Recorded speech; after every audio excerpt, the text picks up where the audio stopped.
जो लोग continue serious से मेरे वीडियो को देख रहे हैं और थ्योरी को अपने घर पर मजबूत कर रहे हैं, मैं गारंटी के साथ कर सकता हूं कि उन लोगों का रिजल्ट कोई नहीं रोक सकता है। ठीक है, अपने घर पर बैठकर अच्छे से थ्योरी सभी सब्जेक्ट का और मेरे वीडियो का डेली प्रैक्टिस अगर करते हैं तो उनको कभी कोई दिक्कत नहीं होने वाला है। ओके, चलिए, एकमात्र ऐसा चैनल है जो आपको कंटिन्यू अभी तक तैयारी करा रहा है, आगे भी कराएगा। तो चलिए आज हम जो यहाँ पे शुरू करते हैं।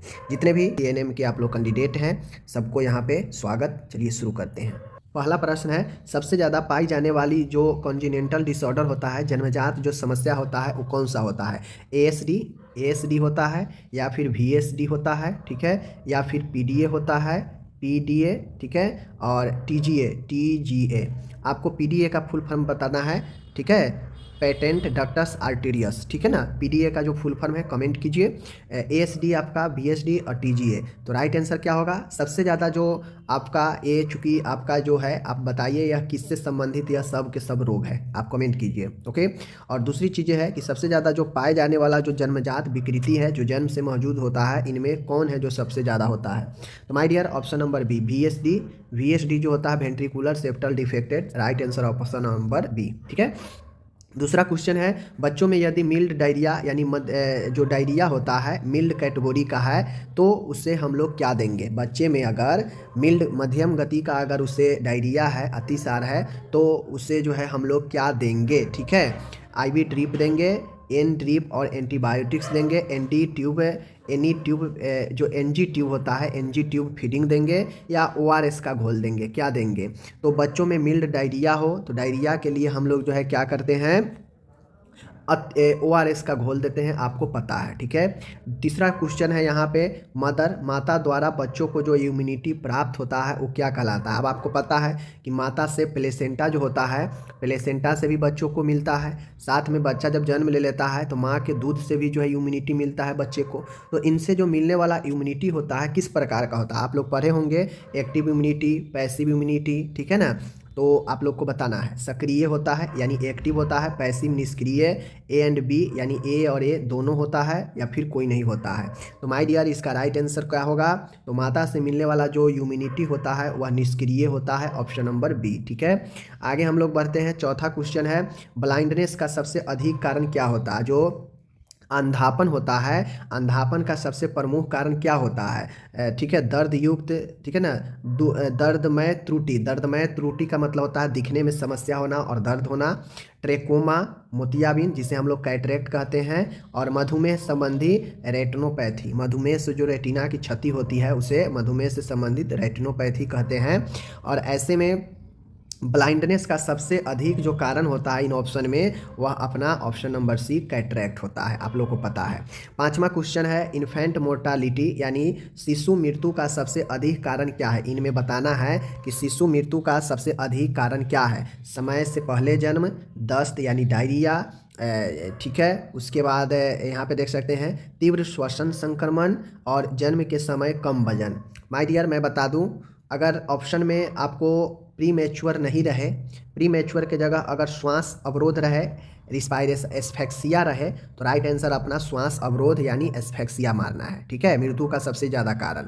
अगर यहाँ पे प्री मैच्योर दे दे, प्री मैच्योर बोर्न, तो right answer option number A होगा, क्योंकि समय से पहले अगर बच्चा जन्म ले लेता है तो उसमें तापमान की कमी, उसमें श्वास अवरोध, ये सारे, कम वजन, ये सब होता है। तो समय से पूर्व जो है अपना ऑप्शन ए राइट होगा। छठा क्वेश्चन है, कह रहा है FHB यानी फीटल हीमोग्लोबिन है, इनमें से क्या है फीटल हीमोग्लोबिन? बहुत अच्छा क्वेश्चन है। A2 और B2, क्या ये होगा? एक होता है अल्फ़ा 2 और एक बीटा 2, ठीक है, ये पूछ रहा है। तो ऑप्शन बी जो है अल्फ़ा 2 और बीटा 2 है, ठीक है, ध्यान रखिएगा। और यहाँ पे है 2282 है, और डी है ऑप्शन सभी। तो माय डियर, मैं बता दूँ, फीटल जो हीमोग्लोबिन होता है, फीटल HB जो होता है, यह आपका जो होता है वह अल्फ़ा 2 एंड बीटा 2 होता है, ठीक है, ध्यान रखिएगा, ऑप्शन बी है। यहाँ पे यहाँ पे अल्फ़ा है और ये बीटा है, ध्यान रखिएगा, ठीक है। आगे बढ़ता हूँ, यहाँ पे सब देख सकते हैं, डायबिटीज से पीड़ित माता के नवजात शिशु में सर्वाधिक संभावना क्या होगी? मतलब एक महिला है, वो जो है महिला है और वह जो है डायबिटीज़ से पीड़ित है, ठीक है। तो उसमें शिशु में सर्वाधिक संभावना किस चीज़ का होगा? हाइपरग्लाइसेमिया का होगा, हाइपोग्लाइसेमिया का होगा, छोटा बच्चा होगा या क्षारमयता होगा। तो माय डियर, मैं बता दूं यहाँ पे कि डायबिटीज़ से पीड़ित जो माता होती है उसके डायबिटीज़ कब होता है? जब बॉडी में इंसुलिन का लेवल जो है बढ़ जाता है, तभी ना डायबिटीज़ होता है। सॉरी, इंसुलिन, ग्लूकोज का लेवल बढ़ जाता है, ग्लूकोज का लेवल बढ़ जाता है बॉडी में, उसी को ना हम लोग डायबिटीज़ कहते हैं, चीनी का मात्रा बढ़ जाना। तो एक महिला में अगर डायबिटीज़ है तो शिशु में सर्वाधिक संभावना क्या होगा? तो जाहिर सी बात है, जब माता में जब आपका डायबिटीज़ बढ़ जाएगा तो बच्चा में डायबिटीज़ ऑटोमेटिक बढ़ जाएगा, क्योंकि महिला में जो सारा चीज़ है वो बच्चा से सीधा कनेक्ट है गर्भ में, तो बच्चे को भी बढ़ता है। और जब ये बढ़ता है बच्चे में तो क्या होता है, जैसे ही बच्चा में ये बढ़ता है ग्लूकोज भी बढ़ जाएगा और उस दौरान बच्चे में जो है क्या होता है, बहुत ज़्यादा विकास होने लगता है, अधिक इंसुलिन स्रावन होने लगता है, जिससे क्या बुद्धि कम हो जाता है और शरीर का अन्य हिस्सा का वृद्धि ज़्यादा हो जाता है। इसीलिए देखते होइएगा कि जो डायबिटीज़ से पीड़ित माता है उसका बच्चा जन्म लेता है तो उसका बच्चा का बहुत ज़्यादा विकास, शरीर से बहुत विकास रहता है लेकिन दिमाग का विकास कम रहता है, ठीक है। तो डायबिटीज़ से पीड़ित जो माता है उसके नवजात शिशु में सर्वाधिक संभावना क्या होगी? सर्वाधिक संभावना यही होगी कि उसके बच्चा में जो होगा वह आपके क्या होंगे? हाइपोग्लाइसेमिया होंगे। हाइपोग्लाइसेमिया क्यों होंगे? क्योंकि जैसे ही आपके माता से ट्रांसफ़र होता है ग्लूकोज बच्चा में, तो उस समय बच्चा का जो ग्लूकोज इंसुलिन होता है वो काफ़ी ज़्यादा एक्टिव हो जाता है। जब इंसुलिन काफ़ी ज़्यादा सिक्रेशन होने लगता है तो ग्लूकोज का मात्रा कम होने लगता है, ठीक है। आगे है 8वां क्वेश्चन है, ह्यूमन मिल्क में प्रोटीन की मात्रा कितनी होती है? यानी मनुष्य के जो दूध होता है उसमें प्रोटीन की मात्रा कितनी होती है? 3.5, 2.5%, 1.1% एंड डी है 4.5%। तो राइट आंसर होगा इसका ऑप्शन नंबर सी, 1.1% इस ऑप्शन के अकॉर्डिंग। बट अगर आपके ये सारा अगर डिजिट में नहीं देकर अगर आपको दे दे सॉरी मैं यहाँ पे दे दूँ 2%, ठीक है, आपको दे दे 0.8%, ठीक है, आपको दे दे यहाँ पे 3% और एक ऑप्शन दे दे आपको 4.1%, तो राइट आंसर क्या होगा? ऑप्शन नंबर ए बी होगा। 0.8 से लेकर 1 तक जो है ये चीज़ें रहता है। आगे बढ़ते हैं, 9वां नंबर का क्वेश्चन है, बच्चे के जन्म के तुरंत बाद ऑक्सीटोसिन देने का प्राथमिक उद्देश्य है, क्यों है? ये बता रहा है कि बच्चा का जन्म हो और जन्म के तुरंत बाद हम ऑक्सीटोसिन क्यों देते हैं, इसके पीछे का क्या उद्देश्य है? ये पढ़िए। दूध उत्पादन को बढ़ाना, गर्भाशय समस्त्र उत्तेजित करना, दर्द को दूर करना, प्रसवोत्तर के बाद यानी प्रसव के बाद ब्लीडिंग को रोकना। तो इनमें से राइट आंसर क्या होगा सिचुएशन के हिसाब से? चूँकि बच्चे के जन्म होने के बाद देना है, तो बच्चे के जन्म होने के बाद 2 ही 3 चीज़ के लिए देते हैं, ठीक है। एक इसलिए देते हैं ताकि जो ब्लीडिंग है, अनवांटेड ब्लीडिंग है, रक्तस्राव है, उसको कंट्रोल किया जाए, ठीक है। एक होता है दूध को जो है हम क्या करते हैं, ज़्यादा जो है स्टिमुलेट कर देता है। तो ये चीज़ें हैं। गर्भाशय उत्तेजित करने के लिए इसका रिस्पॉन्स तब होगा जब बच्चा जन्म नहीं लिया है, तो उससे पहले हम देते हैं यूटेराइन कंट्रैक्शन के लिए, लेकिन जन्म हो गया है तो यह ब्लीडिंग को रोकेगा, ठीक है। 10वां क्वेश्चन है, सारे थियोरिकल क्वेश्चन है, आप लोग पढ़ेंगे तो पता चलेगा। क्वेश्चन कह रहा है कि समुदाय स्वास्थ्य समस्याओं के समाधान में, यानी जो कम्युनिटी हेल्थ है उसको प्रॉब्लम को अगर समाधान में समानता का सिद्धांत करना है तो निम्नलिखित में से किसको संदर्भित करता है? कहने का मतलब है समुदाय में स्वास्थ्य के समस्याओं को अगर आपको समाधान करना है, समाधान में अगर इक्वलिटी लानी है, समानता लानी है, तो सिद्धांत प्रिंसिपल जो है किसको संदर्भित करता है? मीन्स कहने का मतलब है कि समानता, समाधान में समानता, यानी समानता किसको जो है संदर्भित कर रहा है? समानता का मीनिंग क्या होता है, ठीक है। तो समानता का मीनिंग होता है कि सबके साथ समान जो है व्यवहार करना। अगर किसी को 2 रुपया दे रहे हैं तो उसको भी 2 रुपया दे, उसको भी 2 रुपया दे। तो सामुदायिक स्वास्थ्य कहने का मतलब होता है कि सबके साथ समान जो है ट्रीट करना, सबके साथ समान जो है देखभाल, समान वितरण करना, समझ गए। अगर किसी को हम एक जैसे दवाई देंगे तो दूसरे को भी एक जैसे देंगे। ऐसा नहीं है कि हम किसी को बहुत अच्छे दवाई दे देंगे, किसी को दवाई नहीं देंगे, ये चीज़ें नहीं। केवल बहुसंख्यक आबादी की स्वास्थ्य आवश्यकताओं पर ध्यान केंद्रित करना। तो क्या इसका ये मीनिंग होगा कि केवल बहुसंख्यक को देखना, तो ये गलत हो जाएगा। विभिन्न जनसंख्या समूहों की भिन्न भिन्न आवश्यकताओं के आधार पर स्वास्थ्य संसाधनों का वितरण करना, क्या ये सही है? समुदाय के सभी सदस्यों को समान संसाधन उपलब्ध कराना। समान संसाधन उपलब्ध कराना मतलब ये कोई मतलब नहीं है कि समस्या का समाधान में समानता कर देगा, ठीक है। सबसे धनी समुदाय के सदस्यों के स्वास्थ्य देखभाल को प्राथमिकता देना, तो क्या सबसे धनी को ही देखेंगे, गरीब को नहीं देखेंगे? तो ये तो समानता नहीं हुआ। तो ये गलत, ये गलत, ये गलत, ये गलत। तो राइट आंसर क्या होगा कि सबके साथ सबके आवश्यकताओं के आधार पर उसको जो है सबके संसाधनों का, समान संसाधनों का वितरण करना, ठीक है, ध्यान रखिएगा।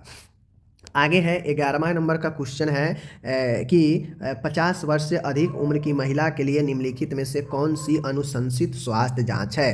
कहने का मतलब है कि एक महिला है जो 50 वर्ष से अधिक उम्र की है, तो उस महिला में हम क्या चीज़ का जांच सर्वप्रथम करते हैं, देखते हैं। केवल नियमित रूप से रक्त ग्लूकोज, केवल नियमित सर्वाइकल कैंसर की जांच, केवल नियमित त्वचा कैंसर की जांच, ऑस्टियोपोरोसिस के लिए हड्डी की घनत्व की परीक्षण। तो महिला जब एज ज़्यादा होने लगता है तो उसमें जो डेंसिटी होता है, बोन डेंसिटी, यह घटने लगता है, ठीक है। तो इसलिए हम जो है ऑप्शन नंबर डी, यह अनुशंसित स्वास्थ्य जांच है जो एक महिला में एज बढ़ने के साथ करना चाहिए, ठीक है। आगे बढ़ते हैं। आगे क्वेश्चन है 12 नंबर, अच्छा क्वेश्चन है। भ्रूण के विकार का यानी फीटल डिसऑर्डर के चरण गर्भ अवस्था के किस सप्ताह के आसपास शुरू होता है, ठीक है। भ्रूण के विकार का जो चरण होता है, मैं बता दूं यहाँ पे माय डियर, यहाँ पे देख लीजिए, यहाँ पे भ्रूण विकास होगा, ठीक है ना, विकार नहीं होगा, ये टाइपिंग में इधर है। भ्रूण के विकास डिवेलप होगा, ठीक है ना, फीटल डिवेलप। फीटल जो डिवेलप होता है, विकास होता है, इसका चरण गर्भ अवस्था प्रेगनेंसी के किस सप्ताह के आसपास शुरू होता है। यानी भ्रूण का जो विकास होता है आगे की तरफ, वह कितने गर्भ अवस्था के कितने समय से शुरू हो जाता है? 9वें सप्ताह, 14वें सप्ताह, 12वें सप्ताह, 7वें सप्ताह। तो माय डियर, ये जो राइट आंसर होगा, लगभग देखा जाता है कि 9 से 10 सप्ताह के आसपास जो है भ्रूणीय विकास जो है शुरू हो जाता है गर्भावस्था में। ओके, आगे बढ़ते हैं। 13 नंबर का क्वेश्चन है, बहुत अच्छा क्वेश्चन है। नवजात पुनर्जीवन के दौरान यानी जो फीटल होता है, जो नियोनेंटल होते हैं, नियोनेंट्स रिसर्सिटेशन में पुनर्जीवन करने में अंतःश्वसनीय यानी इंट्रा जो रिस्पायरेशन एनजी जो ट्यूब होता है, इसका संकेत कब दिया जाता है? मतलब कहने का मतलब है कि बच्चे को अगर जीवन को कठिनाइयाँ हो रही है श्वसन करने में या कोई चीज़ कुछ भी करने में, वातावरण से तालमेल बैठाने में दिक्कत हो रहा है, तो उससे हम लोग पुनर्जीवन करने के लिए अन्य तरीके अपनाते हैं। उन तरीकों में एक तरीका होता है अंतःश्वसनीय इंटूबेशन, यानी इंटूबेशन करना बच्चे को। तो यह इंटूबेशन का संकेत कब आता है, ये बताना है। नवजात शिशु प्रीटर्म हो, इनमें से मिकोनियम रंजित एमनियोटिक द्रव हो, हृदय गति 100 बीपीएम से ऊपर हो, सकारात्मक दबाव वाला वेंटिलेशन अप्रभाव हो। कहने का मतलब है बच्चा को पुनर्जीवन करना है और बच्चा समस्या से जटिलता से जूझ रहा है, आप उसे वेंटिलेशन पर डाल चुके हैं लेकिन फिर भी वह अनइफेक्टिव है, अप्रभावशील है, तो उसे हम जो है ये श्वसनीय इंटूबेशन करते हैं, ठीक है, ट्यूब जो है इंटूबेट करते हैं। ओके, आगे है यहाँ पे 14 नंबर का क्वेश्चन है, अच्छा क्वेश्चन है माय डियर। क्वेश्चन कर रहा है माता पिता को बचपन के पोषण के बारे में शिक्षित करने में एक नर्स को क्या प्राथमिकता देनी चाहिए? क्या पूछ रहा है? माता पिता को बचपन के पोषण, यानी बचपन के पोषण कहने का मतलब है कि छोटे आयु में, ये नहीं कह रहा है कि नवजात, या ये नहीं कह रहा है शिशु, ये चीज़ें टर्म ध्यान में रखना पड़ेगा। बचपन कहने का मतलब है 3-4 साल 5 साल के भी बच्चे हो जाएंगे, लेकिन जैसे ही नवजात कहता, जैसे ही नवजात या शिशु कहता, तो नवजात हम लोग जानते हैं क्या होता है, शिशु जानते हैं क्या होता है, तो उस हिसाब से फिर देखने लगते हैं। लेकिन बचपन कह रहा है कि बचपन के पोषण के बारे में क्या शिक्षित करेंगे एक माता पिता को, एक नर्स को, एक क्या प्राथमिकता होनी चाहिए। देखिए, विभिन्न विकासात्मक चरणों में बच्चे को पोषण संबंधी आवश्यकताओं को समझना, ठीक है। विभिन्न विकासात्मक चरणों में बच्चे की पोषण संबंधी आवश्यकताओं को समझाना, यहाँ पे समझाना होगा, नर्स के द्वारा किया जा रहा है ना। पोषक तत्वों के संतुलन पर विचार किए बिना कैलोरी सेवन पर ध्यान केंद्रित करना, क्या ये सही है? गलत है। आप सभी कोई भी भोजन देंगे, बच्चे को पोषण देंगे, वह सारे चीज़ को ध्यान में रख के देंगे। ऐसा नहीं है कि सिर्फ कैलोरी का ही सेवन बढ़ा देंगे, बाकी का गड़बड़ा देंगे, तो गलत है। प्राकृतिक खाद्य स्रोतों की तुलना में पूरकों की सिफारिश करना, कहने का मतलब है कि प्राकृतिक खाद्य पदार्थ को छोड़कर सिर्फ ऊपरी आहार देना, तो ये कोई मतलब बनता है? नहीं बनता है। ये तो 6 महीना तक हम सिर्फ स्तनपान कराते हैं, उसके बाद पूरा भोजन स्टार्ट कर देते हैं, तो ये तो गलत हो गया। बच्चे के स्वास्थ्य स्थिति के परवाह किए बिना, देखिए बिना स्वास्थ्य स्थिति के परवाह किए बिना कुछ भी शुरू करेंगे तो गलत चीज़ें हैं। तो अपना क्या होगा, ऑप्शन नंबर ए सही है कि बच्चे को विभिन्न विकास को देखते हुए उसके ज़रूरत के हिसाब से पोषण की जो आवश्यकता है उसके बारे में हम उसके माता पिता को समझाएंगे एज ए नर्स। तो ऑप्शन नंबर ए राइट है। ओके, आगे बढ़ते हैं। थियोरिकल क्वेश्चन समझिएगा, समय लगेगा लेकिन कॉन्सेप्ट क्लियर होगा। आगे है, एक समुदाय स्वास्थ्य नर्स के लिए विविध आबादी तक स्वास्थ्य जानकारी संप्रेषित करने के लिए कौन सी विधि सबसे प्रभावी है? ऐसे ही क्वेश्चन एग्जाम में बड़ा बड़ा पूछते हैं ताकि आपके समय को किल करे, समझ गए। देखिए समुदाय कम्युनिटी हेल्थ, अगर नर्स है कोई कम्युनिटी हेल्थ नर्स है तो कम्युनिटी हेल्थ नर्स के लिए समझ लीजिए, मैं बता दूं कि कम्युनिटी हेल्थ नर्स को अगर गांव के छोटे छोटे एरिया में यानी अनेक आबादी के बीच में स्वास्थ्य से संबंधित जानकारी फैलाना है तो उसके लिए स्वास्थ्य संपर्क कम्युनिकेशन के लिए कौन सी विधि जो है सबसे प्रभावी होगी, ये पूछ रहा है। अगर नर्स को या किसी भी कार्यकर्ता को अपनी बात को गांव के छोटे छोटे एरिया में पहुंचाना है तो उसके लिए कौन सी कम्युनिकेशन जो है सबसे प्रभावी होगी, ये पूछ रहा है। ठीक है, देखिए क्या होगा, विशेषज्ञता प्रदर्शित करने के लिए जटिल चिकित्सा शब्दावली का उपयोग करना। तो जो लोग पढ़े होंगे कम्युनिकेशन में उनको पता है कभी भी जटिल शब्दों का प्रयोग जो है कम्युनिकेशन में नहीं किया जाता है, तो ये गलत हो गया। सभी स्वास्थ्य संचार के लिए पूरी तरह से लिखित सामग्री पर निर्भर रहना, क्या ये सही है? किसी भी स्वास्थ्य संचार कम्युनिकेशन के लिए पूरी तरह से सिर्फ लिखित सामग्री यानी सिर्फ लिखने वाले चीज़ पर ही निर्भर रहेंगे, क्या ये सही है? संचार पद्धति को समुदाय की सांस्कृतिक, भाषाई और साक्षरता आवश्यकताओं के अनुरूप होनी चाहिए। जो लोग पढ़े होंगे कम्युनिकेशन के प्रिंसिपल उनको पता होगा कि कम्युनिकेशन में हमेशा सांस्कृतिक, लैंग्वेज और वहाँ के लिटरेचरी जो रेट होता है उसको ध्यान में रखकर आवश्यकता के अनुसार जो है हमें बात करनी चाहिए। अब ऐसा ना है कि ऐसा इंग्लिश बोलने लगे, लोग पढ़े लिखे कम है इंग्लिश बोलने लगेंगे तो आपको बातों को समझेंगे नहीं, समझेंगे तो फिर फालतू का हो जाएगा, प्रभावी नहीं होगा। तो कहीं ना कहीं यह जो है आपका सही है। ठीक है, कहने का मतलब है संचार पद्धति को, कम्युनिकेशन सिस्टम को समुदाय के सांस्कृतिक, भाषाई, साक्षरता इन आवश्यकताओं के अनुरूप बनानी चाहिए। मतलब जैसी आवश्यकता हो, लगे कि लोग साक्षर कम है, लोग भाषा के कम जानते हैं, तो वैसा ही उनके अनुरूप हम काम करेंगे। तो ये ऑप्शन सही है। ओके, बाकी देख लीजिए, समुदाय की भाषाई विविधता की परवाह किए बिना, यानी अलग अलग जो भाषा होता है उसके बिना प्रवाह किए आप काम करने लगेंगे तो गलत चीज़ें हैं। ठीक है, आपके बातों को, लैंग्वेज को, लोग भाषा को समझेंगे ही नहीं तो आप क्या कर लीजिएगा, बेकार है। चलिए आगे बढ़ते हैं। 60 नंबर का क्वेश्चन है, कह रहा है, देख सकते हैं, इम्पिटिगो वाले बच्चे को प्रबंध करते समय पहली पंक्ति की चिकित्सा आमतौर पर कौन सी होती है? यानी फर्स्ट लाइन का ट्रीटमेंट इम्पिटिगो के लिए क्या होगा इनमें? सबसे पहले तो आपको कमेंट करना है, इम्पिटिगो हम पढ़ा चुके हैं, किससे रिलेटेड ये जो है आपके जो है रोग है। ठीक है, किससे संबंधित यह रोग है आपको बताना है, हम पहले पढ़ा चुके हैं। ठीक है, तो आपको बताना है। देखिए फर्स्ट लाइन का जो इसके लिए चॉइस ड्रग है, topical anti fungal cream, topical mupirocin, systematic corticosteroid, मौखिक एंटीस्टेमाइंस। ठीक है, अब देखिए ये जो राइट आंसर इसका है इम्पिटिगो के लिए फर्स्ट लाइन जो ड्रग है वो टॉपिकल म्यूपिरोसिन है। म्यूपिरोसिन एक एंटी फंगल जो है आपके एंटी माइक्रोबियल ड्रग है, ये है क्या बोलते हैं, वाइटमेंट है, जो आपको इस्तेमाल किया जाता है त्वचा रोग के लिए। समझ गए, आगे बढ़ते हैं। 17 नंबर का क्वेश्चन है, यहाँ पे आप सभी देख सकते हैं, अच्छा क्वेश्चन है। संदिग्ध प्लेसेंटा अब्रॉप्शन, यानी प्लेसेंटा एब्रॉप्शन क्या होता है? प्लेसेंटा एब्रॉप्शन क्या होता है, आप सभी से ये पूछ रहा है, प्लेसेंटा एब्रॉप्शन। तो प्लेसेंटा अपरा पृथक्करण, यानी अपरा का अलग हो जाना गर्भाशय से, गर्भाशय की दीवार से अपरा का समय से पहले रिमूवल हो जाना ही जो है प्लेसेंटा एब्रॉप्शन कहलाता है। तो इस मामले में इमीडिएट तत्काल संदर्भ के लिए मुख्य संकेतक कौन है? मतलब अगर पता चले प्लेसेंटा जो है एब्रॉप्स कर गया है, पृथक हो गया है, अलग हो गया है, तो तत्काल उसके लिए मुख्य संकेत क्या होता है, इमीडिएट जो साइन होता है क्या होगा? देखिए, गर्भाशय की कोमलता के साथ योनि से रक्तस्राव, स्थिर भ्रूण की हृदय गति, पिछली कम जोखिम वाली गर्भ अवस्थाओं का इतिहास, पेट में हल्की परेशानी। तो देखिए जब प्लेसेंटा एब्रॉप्स कर जाता है तो काफ़ी तेज, चूँकि वह यूट्रस के दीवार को छोड़ दिया रहता है तो काफ़ी ज़्यादा ब्लीडिंग होने लगता है योनि से, और जो यूट्रस होता है वह सॉफ्ट हो जाता है, कोमल हो जाता है। ठीक है,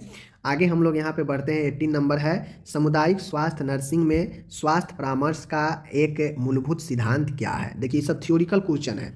अब आपको कम्युनिकेशन का थ्योरिकल के बारे में आया, यहाँ काउंसलिंग के बारे में आ गया, हेल्थ एजुकेशन के बारे में आ गया था ऊपर। तो ये सब चीज़ें आपके कॉन्सेप्ट को क्लियर करेगा, समझ गए। अगर नहीं पढ़े हैं तो अभी भी दौर है, समझ लीजिए। मैं इसीलिए ऐसे प्रश्न ला रहा हूँ, वरना एग्जाम में तो लोग बैठे ही रह जाते हैं, जिसको बनाना होता है बनाते हैं, वरना वापस घर आ जाते हैं। ठीक है, तो हमें ये सिद्धांत बताना है, ठीक है ना। नर्सिंग में स्वास्थ्य परामर्श का एक मूलभूत सिद्धांत बताना है, काउंसलिंग का एक सिद्धांत बताना है। सिद्धांत मतलब इस चीज़ के लिए अच्छी बातें कौन सी है, तो काउंसलिंग के लिए इसमें अच्छी बातें कौन है, इसको बताएंगे। देखिए, ग्राहक के साथ गैर निर्णायक मतलब ऐसा, गैर निर्णायक मतलब निर्णय के विरुद्ध नहीं जाना, ठीक है। सहानुभूतिपूर्ण और सहायक संबंध स्थापित करना। क्या ये काउंसलिंग के लिए सही है कि एक क्लाइंट के लिए हम गैर निर्णयात्मक, सहानुभूतिपूर्ण, सहायक संबंध स्थापित करेंगे? तो मुझे लगता है ये बातें सही है। और भी बातें सही है, देख लेते हैं। ग्राहक स्वायत्ता पर निर्देशात्मक सलाह पर जोर देना, यानी ग्राहक स्वयं का जो निर्देश है उसके सलाह पर जोर देना। कहने का मतलब है कि ग्राहक के ऊपर अपनी बातों को, अपनी सलाह को जोर देना, मतलब अपनी बातों को मनमाना, ज़बरदस्ती, ये होना चाहिए नहीं, ये गलत है। ठीक है, स्वास्थ्य के भावनात्मक या मनोवैज्ञानिक पहलुओं के बारे में चर्चा से बचना, गलत। काउंसलिंग इसीलिए किया जाता है ताकि पूरे क्वेश्चन सवाल जवाब किया जाए, तो आप चर्चा करने से क्यों बचेंगे, तो ये तो गलत है।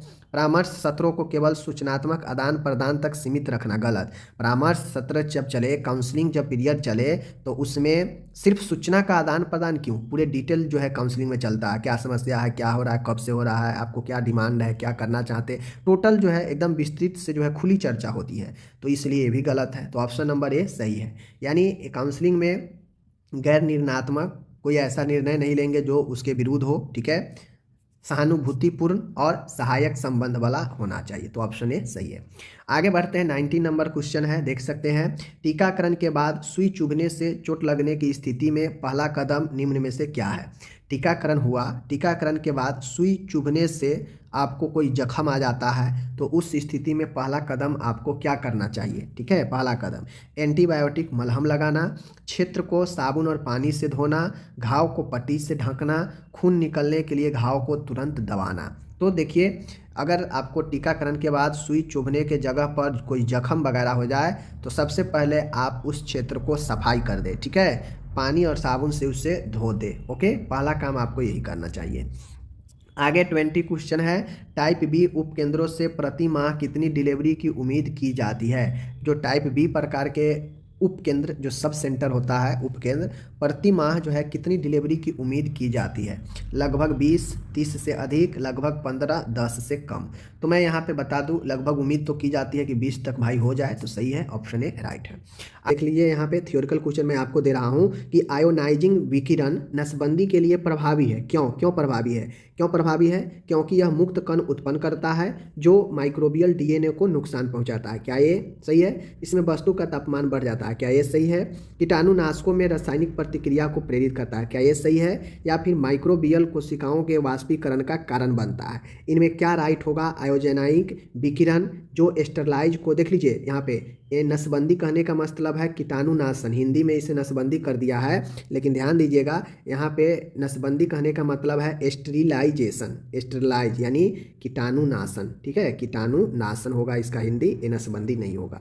तो कीटाणुनाशन के लिए प्रभावी कौन है, आपको इसमें कमेंट करके बताना है, किसके लिए? आयोनाइजिंग विकिरण के लिए। ओके, आगे मैं बढ़ रहा हूँ। 22 नंबर का क्वेश्चन है। 22 नंबर का क्वेश्चन है कि आपात स्थिति में उच्च रक्तचाप के इलाज के लिए फर्स्ट लाइन मेडिकेशन निम्न में से कौन है। इमरजेंसी सिचुएशन में हाइपरटेंशन के लिए कौन से इसमें से फर्स्ट लाइन का ड्रग है। Lisinopril, amlodipine, hydrochlorothiazide and nitroprusside. क्या होगा, आपको कमेंट करके बताना है। Lisinopril, amlodipine, hydrochlorothiazide and nitroprusside. क्या होगा फर्स्ट लाइन का ड्रग? एंटी हाइपरटेंशन, इसमें से कौन होगा बताना है आपको। तो right answer option number D होगा, ठीक है, नाइट्रोप्रासाइड। 23 क्वेश्चन है। निम्नलिखित में से कौन सामुदायिक स्वास्थ्य नर्सिंग के लिए जिला स्टेज के मुद्दे हैं। जिला स्टेज के लिए मुद्दे इनमें से कौन है सामुदायिक स्वास्थ्य नर्स के लिए। तो जिला नर्सिंग स्टेज के मुद्दे क्या है? अप्रवासियों की संख्या में वृद्धि, शहर की मलिन बस्तियों में भीड़ भाड़ का बढ़ना, अपर्याप्त स्वच्छता प्रथाएं, औद्योगिक क्रांति में वृद्धि। तो देखिए मैं बता दूं, कहीं सामुदायिक स्वास्थ्य नर्स जो जिला नर्सिंग स्टेज होता है वह आपको इनमें से राइट आंसर ही होगा कि वृद्धि यानी लोगों की बढ़ती संख्या। तो यह जो है मुद्दा होता है, एक मुद्दा है, ठीक है ना, चैलेंज होता है। तो अप्रवासियों की संख्या में वृद्धि यह एक मुद्दा है। शहर की मलिन बस्तियों में भीड़ भाड़ का बढ़ना ये भी एक मुद्दा होता है, स्वास्थ्य से जुड़ी हुई। अपर्याप्त स्वच्छता प्रथाएं, लोगों के बीच में ऐसी प्रथाएं जो अस्वच्छ जो अपर्याप्त हो, लोगों में वैसा जो है प्रथाएं हैं जो अपर्याप्त स्वच्छता को जन्म देता हो। तो कहीं ना कहीं यह तीनों मुद्दा अपना बन रहा है। ये भी जनसंख्या को बढ़ा रहा है, और जनसंख्या बढ़ना बीमारी को न्योता देना, ये भी भीड़ भाड़ को बढ़ना, जनसंख्या का न्योता देना, तो कहीं ना कहीं एक मुद्दा है। और औद्योगिक क्रांति में वृद्धि, तो औद्योगिक क्रांति में वृद्धि ये कोई मुद्दा अपना नहीं है, ये अलग की मुद्दा है, ठीक है। तो ऑप्शन क्या होना चाहिए, देख लीजिए ऑप्शन में है ए केवल 1 2 3, केवल 2 4, केवल 1 3 4, केवल 1 3। तो राइट आंसर जो होगा यह होगा ऑप्शन नंबर ए 1 2 3, ठीक है। आगे बढ़ते हैं। 24 है ब्लास्टोसिस्ट का आरोपण कहाँ पे होता है। जो ब्लास्टोसिस्ट होता है उसका इम्प्लांटेशन कहाँ होता है, फैलोपियन ट्यूब, एंडोमेट्रियम में, अंडाशय में, गर्भवती स्त्री के रोग विशेषज्ञ। तो ये तो कोई मतलब नहीं है इसका, ठीक है। फैलोपियन ट्यूब, इंडोमेट्रियम, अंडाशय। तो राइट आंसर जो होगा इसका वह गर्भाशय के इंडोमेट्रियम दीवार पर जो है ब्लास्टोसिस्ट जो है आरोपण होता है। आगे 25 है निपल में 15 से 25 यानी 15 to 25 छिद्र होते हैं जिन्हें कहा जाता है, क्या कहा जाता है, लैक्टोफेरस डक्टस, सेमिनिफेरस डक्टस, दूध वाहिनी और छिद्र यानी पोर्स। तो अगर निपल के आसपास जो 15 से जो 25 जो छिद्र होते हैं उन्हें हम लोग कहते हैं लैक्टोफेरस डक्टस, ठीक है, लैक्टोफेरस डक्टस। आगे है 26 थायराइड फॉलिकल्स में किस प्रकार का एपिथेलियम पाया जाता है। जो थायराइड फॉलिकल होता है उसमें किस प्रकार के एपिथेलियम पाया जाता है, सेक्वम, घनाकार, संक्रमणकालीन एंड स्तंभाकार। तो आपको पता होगा एपिथेलियम उत्तर के टाइप्स आप लोग पढ़े हैं। जो क्यूबिक होता है, घनाकार होता है, वह थायराइड फॉलिकल्स में पाया जाता है, घनाकार, ठीक है। 27 है रक्त में कैल्शियम और फास्फोरस, ध्यान दीजिएगा Ca और फास्फोरस, ठीक है, pH। रक्त में कैल्शियम और फास्फोरस के लेवल को नियंत्रित करने वाला हार्मोन किसके द्वारा स्रावित हो रहा है, हार्मोन नहीं पूछ रहा है, ठीक है, हार्मोन जो किसके द्वारा स्रावित हो रहा है यानी ग्रंथि का नाम पूछ रहा है कि वह कौन सा हार्मोन का तो क्वेश्चन उठ ही गया, लेकिन हार्मोन नहीं पूछ के ग्रंथि का पूछा है। तो कैल्शियम और फास्फोरस को नियंत्रित करने वाला जो ग्रंथि है वो कौन है, थायराइड ग्रंथि, पैराथायराइड, प्यूटिड ग्रंथि, थाइमस ग्रंथि। माय डियर मैं बता दूं कि रक्त में कैल्शियम और फास्फोरस को नियंत्रण जो है पैराथायराइड ग्लैंड के द्वारा किया जाता है। Right answer option number B. अब ये क्वेश्चन भी आ गया कि पैराथायराइड किस हार्मोन का उत्पादन करता है, बताना है, ठीक है, कैल्सिटो, पीटीएच, ठीक है, पीएफएच एंड इंसुलिन। तो पैराथायराइड जो होता है वह आपका पैराथायराइड हार्मोन को रिलीज करता है, ऑप्शन नंबर बी पीटीएच, ठीक है। आगे बढ़ूँ 29 नंबर है टी लिम्फोसाइट में परिपक्व होते हैं। टी लिम्फोसाइट कहाँ पे परिपक्व होते हैं, प्लीहा में, थाइमस में, लाल अस्थि मज्जा में या फिर थायराइड में। तो टी लिम्फोसाइट जो होता है वह अपन थाइमस, बी ऑप्शन इसका राइट होगा। ओके 30 और आज का आखिरी क्वेश्चन, मानव मस्तिष्क के पिनियल ग्रंथि से संबंधित मेलाटोनिन का स्राव करती है, किस लिए करती है ये बताना है। मानव मस्तिष्क का जो पिलियन ग्लैंड है उससे संबंधित मेलाटोनिन का स्राव करती है, कैसे, क्रोध से, शरीर का तापमान से, गंध से, त्वचा का रंग। माय डियर मैं बता दूं मेलाटोनिन जो होता है यह आपको नींद को प्रेरित करता है। तो जैसे ही देखिएगा बहुत लोग को जो है लाइट बंद होते ही नींद आ जाता है। तो मेलाटोनिन चूँकि यह प्रकाश को क्या करता है, प्रकाश जैसे ही बंद होता है यह बढ़ने लगता है जिससे नींद को प्रेरित करने लगता है, ठीक है। और अधिक प्रकाश में मेलाटोनिन जो है क्या होता है, कमने लगता है। तो ये जो है शरीर का तापमान भी बढ़ने से मेलाटोनिन का स्राव जो है आपको संबंधित है। तो ये हो गया अपना जो है समाप्त, ठीक है। और यहाँ पे मैं आपको 30 क्वेश्चन करा दिया। अब आपको इसको अच्छे से रिवाइज करना है और अच्छे से इसको पढ़ना है, ठीक है। तो चलिए मिलते हैं अगले वीडियो में, धन्यवाद।